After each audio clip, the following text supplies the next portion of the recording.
Welcome to Burlap Teachers. Enjoy the video. In this video, I will explain how to use a ghost detector game. First, let's get you set up for success. This game uses your device's sensors to simulate paranormal detection, so make sure your location services are enabled for accurate readings. You'll want to play in a quiet environment to better hear subtle audio cues.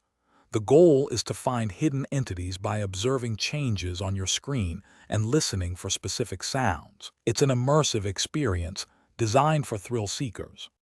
Now, let's dive into the game's interface. You'll typically see a central radar screen, which shows the approximate direction of activity. A fluctuating energy meter, often displayed on the side, indicates the strength of any detected presence. Some games feature a temperature gauge, dropping by a few degrees when an entity is near.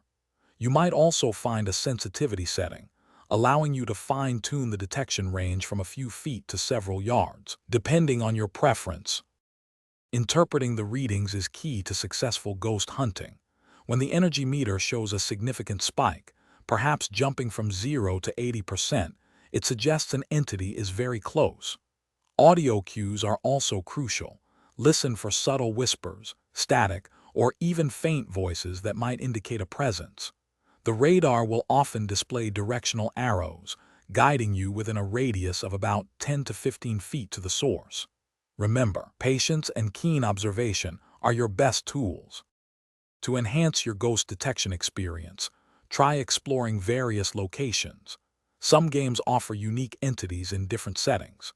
Using high-quality headphones can significantly improve your ability to hear subtle audio cues, giving you a competitive edge.